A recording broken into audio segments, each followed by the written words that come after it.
ETV YouTube channels లో మీ వ్యాపార ప్రకటనల కోసం ఈ నంబర్కి కాల్ చేయండి.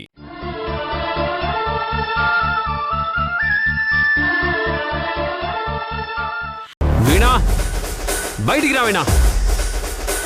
వీణా, వీణా. ఎందుకు అరుస్తున్నావు? ఏంటి రిషి? ఏమైంది? మీరు ఆగండి డాడ్.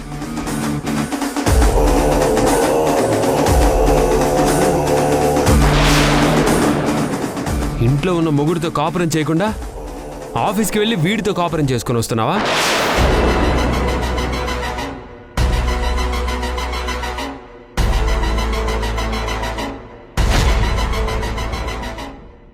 ఏంటలుడు మళ్ళీ ఏం వెలగబెట్టింది మహాతల్లి? విషయం ఏంటో చెప్పకుండా ఏంట్రా అరుస్తున్నావు? ఏమైంది? చూడండి డాడ్, అందరూ చూడండి.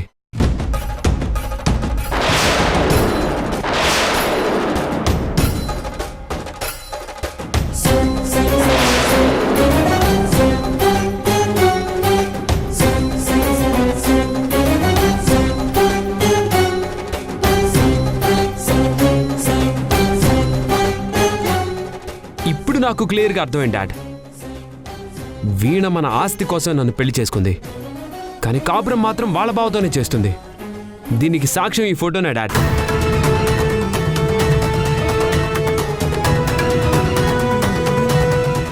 మెటీరియల్ కాంట్రాక్ట్ అని మన అందరినీ నమ్మించి తను మాత్రం ఆ కార్తీక్ గారితో ఆఫీసులోనే రాసలీలలు చేస్తుంది.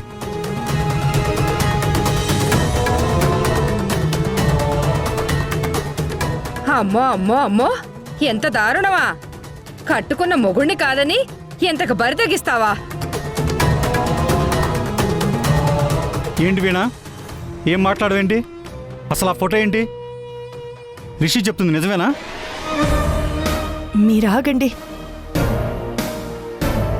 వీణా, చెప్పు వీణా, అసలేం జరిగింది?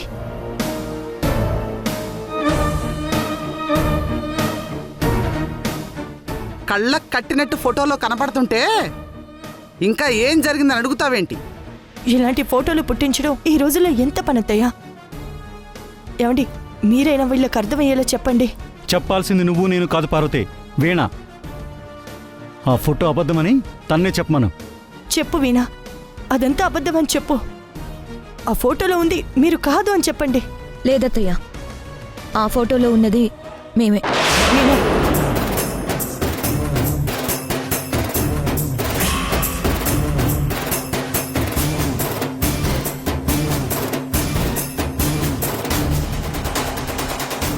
కానీ అక్కడ జరిగింది వేరే. నేను కాల్ స్లిప్ అయి కింద పడబోతుంటే బావ నన్ను పట్టుకున్నాడు. అదే ఈ ఫోటో. చేసింది తప్పే, కానీ మంచి కోసమే చేశాను అన్నట్టుంది నీ వ్యవహారం. సిగ్గు లేకపోతే సరి. పనికి మాలిన పని చేసిందే చాలక ఈ రకంగా చెప్పి ఇంకా మమ్మల్ని నమ్మించాలని చూస్తున్నావా? నా మొహం మండా. అలా ఎందుకు అనుకోవాలి భాగ్యం? వీణ చెప్పింది కూడా నిజం అయి ఉండొచ్చు కదా. నీ మేనకోడలే కదా అని సమర్థించకు పార్వతి.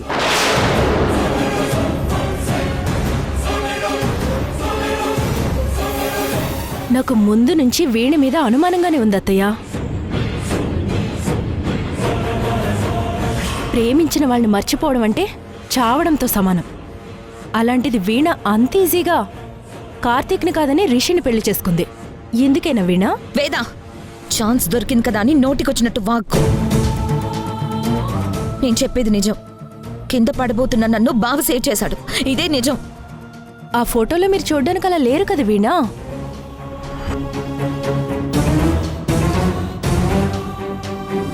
వదిరా, వదిరా.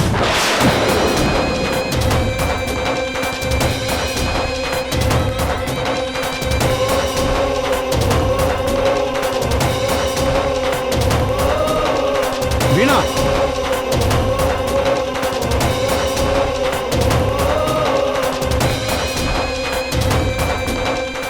వీణా, ఏంటా పిచ్చి పని?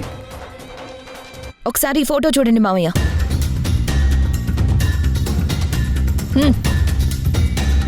చూడండి.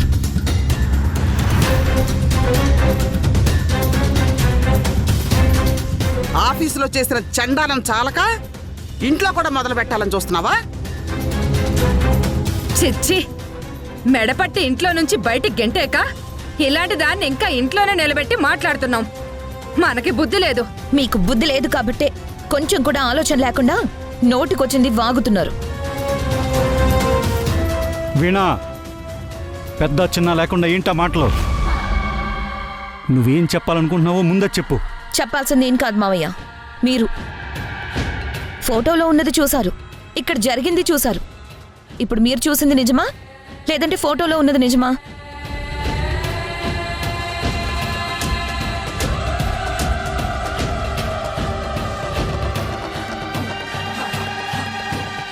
ఏం మాట్లాడవేంటి వేదా? నువ్వు రిషితో అంత క్లోజ్గా ఎందుకున్నావు? మీ మధ్య ఏమైనా ఉందా? పిచ్చి పిచ్చిగా వాగావంటే పళ్ళు రాలుతాయి.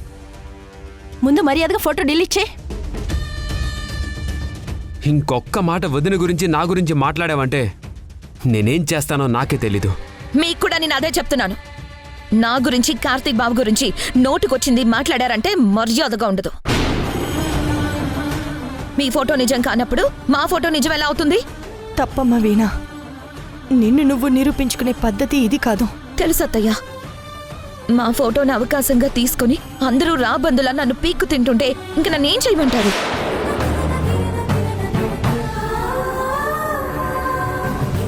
ఆఖరికి సాటి ఆడపిల్ల వేద కూడా నన్ను అనుమానిస్తుంటే వీళ్ళందరి నోర్లు మూయించడానికి నాకు వేరే దారి కనిపించలేదు. ఎస్ వీణా, నువ్వు ఇలా చేయడం నాకేం నచ్చలేదు వీణా. ఐఎమ్ సారీ బావు గారు, నన్ను నేను డిఫెండ్ చేసుకోవడం కోసం తప్పలేదు, క్షమించండి. అందరూ అలా సైలెంట్ అయిపోయారే? చెప్పండి, నేను తీసిన ఫోటోకి ఆ ఫోటోకి పెద్ద తేడా ఏం లేదు.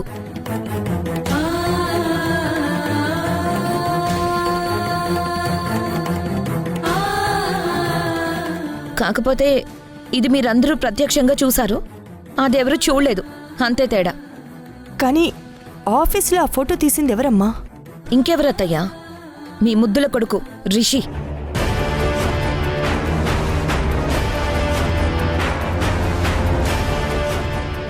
చెప్పు రిషి, నేను డబ్బులు ఇవ్వలేదన్న కోపంతో నువ్వే ఈ పని చేశావని చెప్పు. లేదమ్మా, ఆ ఫోటోకి నాకు ఏ సంబంధం లేదు. అన్నోన్ నెంబర్ నుంచి వాట్సాప్లో వచ్చింది. నోర్మోయ్,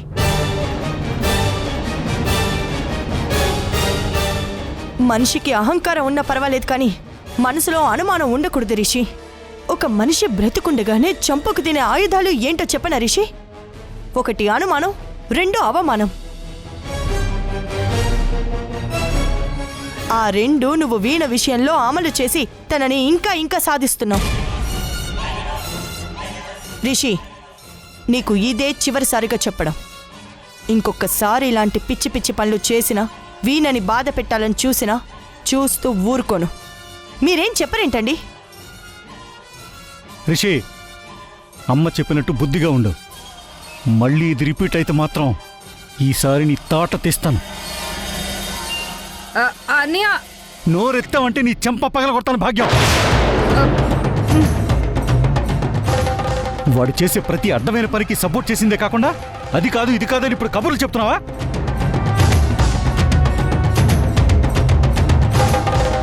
ఇంకొకసారి వాడు చేసిన తప్పుల్ని సమర్థించినా, ప్రత్యక్షంగానో పరోక్షంగానో వాడికి సపోర్ట్ చేసినా వాణ్ణే కాదు నీ తాట కూడా తీస్తాను.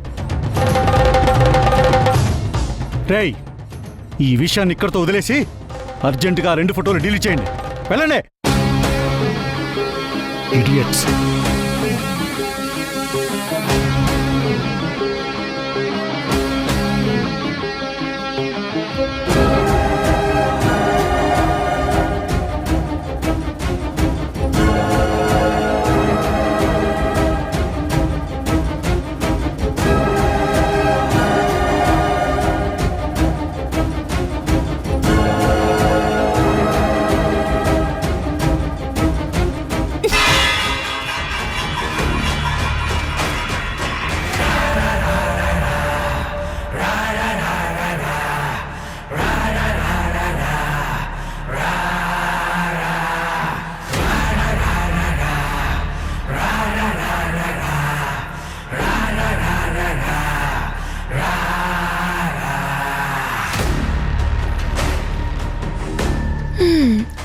లేదా నా ఎంట్రీ లేట్ అయిందేంటా అని ఆలోచిస్తున్నావా?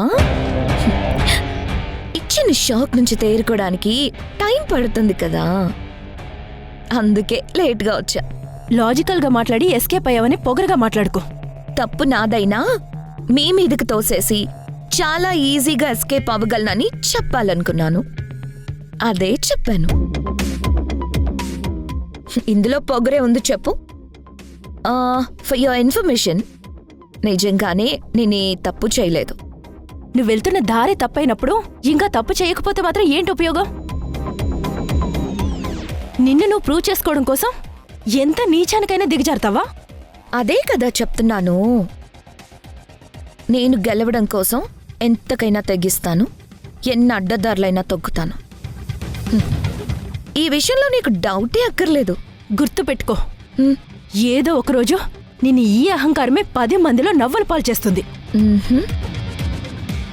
అలాగే ఇంట్లో వాళ్ళ మధ్య నిన్ను దోషిగా నిలబెడుతుంది. ఆ, చాలా చీకటిగా ఉంది. రాత్రి అయిపోయింది, ఇంకా నిద్ర కూడా పోలేదు. అప్పుడే కలలు కన్నావేం వేదా? నేను కలలు కంటున్నానో జరగబోయేది కథగా చెప్తున్నానో ముందు ముందు నీకే అర్థమవుతుంది. ఇలాంటి కథలు, వార్నింగ్లు చాలా విన్నాను, చాలా చూశాను వేదా. ఇవేవి మనకు కొత్త కాదులే. ఇవన్నీ నీకు కొత్త కాకపోవచ్చు. మ్మ్హ్మ్. ఇక మీదట జరిగేదంతా కొత్తగా ఉండేలా నేను డిజైన్ చేస్తాను. డోంట్ వరీ వీణా. మ్మ్హ్మ్. నువ్వు ఏ ఉద్దేశంతో అయితే ఇంట్లోకి వచ్చావో దాన్ని నేను నా స్టైల్లోనే, నువ్వు కోరుకుంటున్న కొత్త దారుల్లోనే అడ్డుకుంటాను. ఇప్పటి వరకు నువ్వు వేరు, ఇంట్లో వాళ్ళు వేరు అనుకున్నాను, కానీ అది రాంగ్ అని ఈరోజు ప్రూవ్ అయింది. నువ్వు వాళ్లతో కలిసిపోయి నన్ను పర్సనల్గా అటాక్ చేసావు వేదా. ఊరుకోను. ఇక మీదట నా విషయంలో అడ్డొస్తే నిన్ను పర్సనల్గా టార్గెట్ చేయడానికి కూడా నేను వెనకాడ్ను. వీణా, నేను కూడా నీ విషయంలో వెనకడుగు వేయను. ఇప్పటి వరకు నువ్వు ఈ కుటుంబానికి హాని చేయాలని, నీ పగ కోసమే రిషిని పెళ్లి చేసుకుని వచ్చావని ఏదో విధంగా నిన్ను మార్చుకుంటే సరిపోతుంది అనుకున్నాను. లేదు, అది సరిపోదు. ఈ రోజుతో నువ్వు ఎప్పటికీ మారవని అర్థమైపోయింది. అంతకు అంతా నీ తెగింపు పెంచుకుంటూ కొత్త కొత్త అడ్డదారులని తొక్కుతున్నావే తప్ప నీలో రవ్వంత మార్పు కూడా లేదు. ఇప్పుడు చెప్తున్నాను విను, ఈ ఇంట్లో నువ్వు అనుకున్నది ఏది జరగదు, జరగనివ్వను. అవునా? ఇప్పటి వరకు నేను ప్రతిదీ నీకు చెప్పకుండానే చేశాను, కానీ ఇప్పుడు నేను చెయ్యబోయేది నీకు చెప్పి మరీ చేస్తాను, విను. ఇంకొద్ది రోజుల్లో లోక్నాథ్ ఇండస్ట్రీస్ స్టార్ట్ చేసి 25 ఇయర్స్ అవ్వబోతుంది. అందుకు మన వాళ్ళు సిల్వర్ జూబ్లీ ఫంక్షన్ కూడా అరేంజ్ చేస్తారు. అదే మనకి డెడ్ లైన్.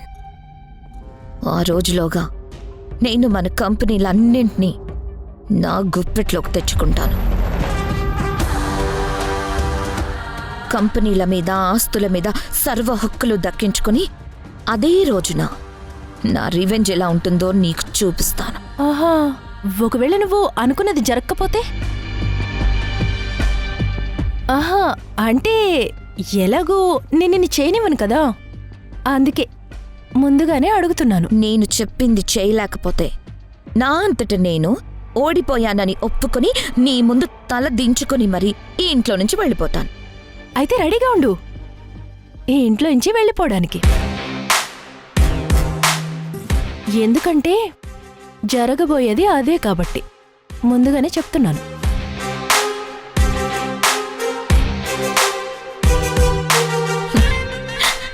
నన్ను ఈ ఇంట్లో నుంచి పంపించేంత సీన్ నీకుందనుకున్నావా వేదా?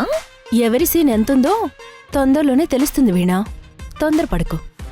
అవునా? సరే చూద్దాం. నేను చేసేది చూడడం వరకే నువ్వు అలాగే చూస్తూ ఉండు.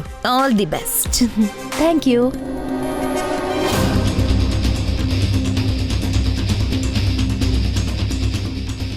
ఏంటి వీణా అలా చూస్తున్నావు? నేను తిరిగి నీకు ఆల్ ది బెస్ట్ చెప్తానన్నా?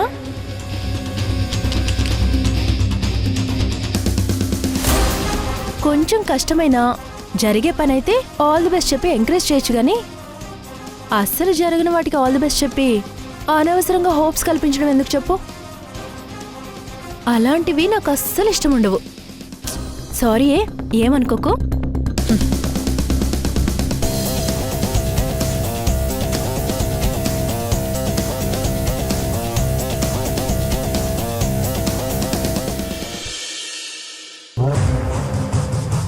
ఛ! మంచి అవకాశం అల్లుడు. దాన్ని నోరు తెరవకుండా చేసి ఇంట్లోంచి గెంటేయాల్సిందే.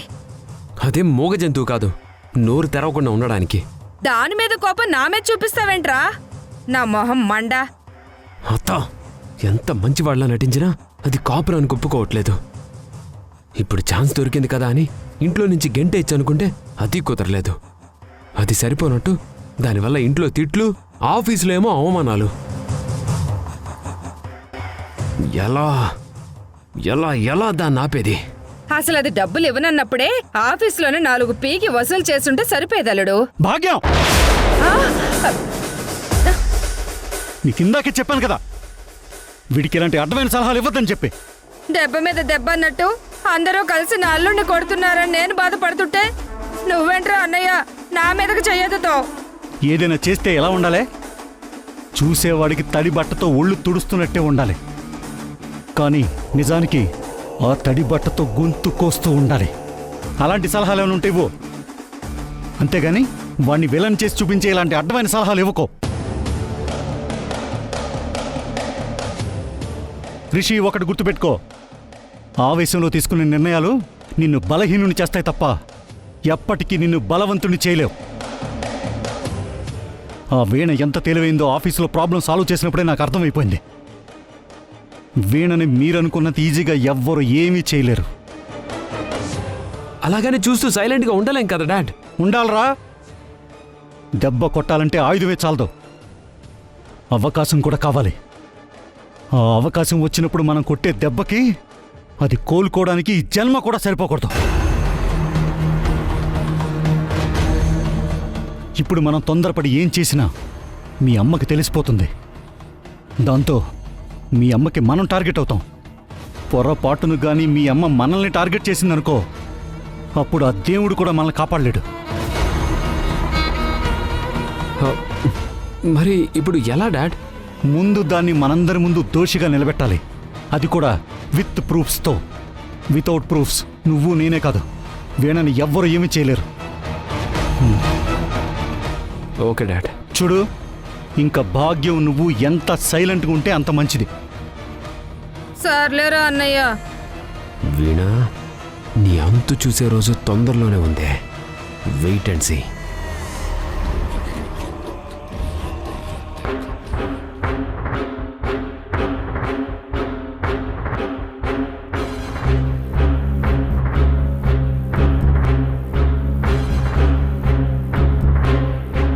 వేదా, జరిగిన దాని గురించి నువ్వేం ఆలోచించకు వేదా.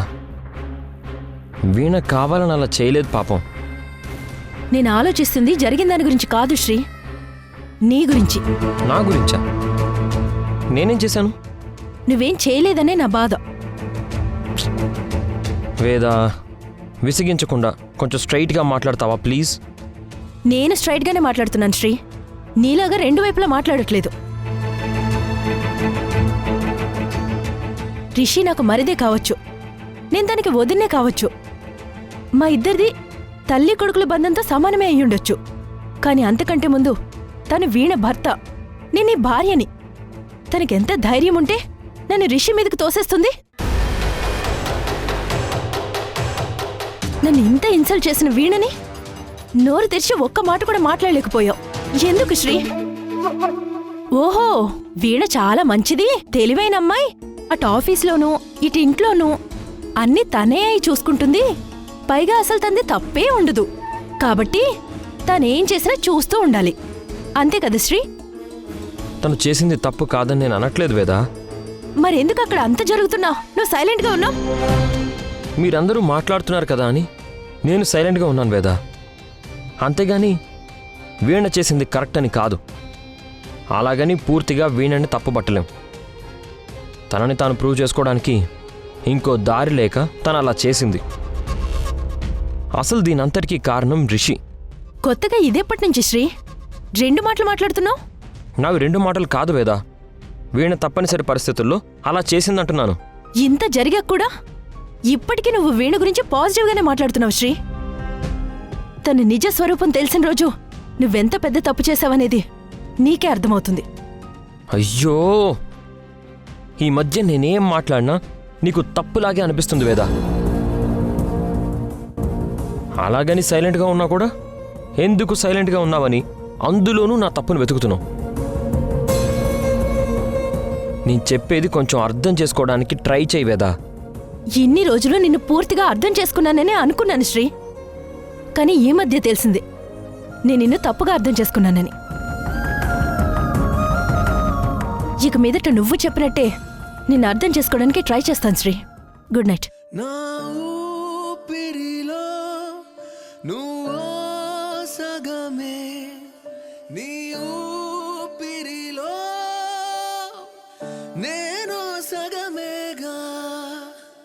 ఎన్నెన్నో ప్రశ్నలే గుండెల్లో మంటలే, కొన్నేమో తీరవే కొన్నేమో ఆరవే. ఏంటో ఇలా కూలేన ఆశలే కాలేన ఊహలే, నావన్నా నీడలే వేదా, కలలే మసి చేసే మనసేల నీకు వచ్చిందే. మరిగే బాధనిలా కన్నీటితోనే కడిగానే. ఆల్రెడీ నువ్వు పెట్టిన డెడ్లైన్లో ఒకరోజు అయిపోయింది. నువ్విలా రోజులు లెక్క పెట్టుకుంటూ ఉండు, నేను మాత్రం చెయ్యాల్సింది చేసుకుంటూ పోతాను.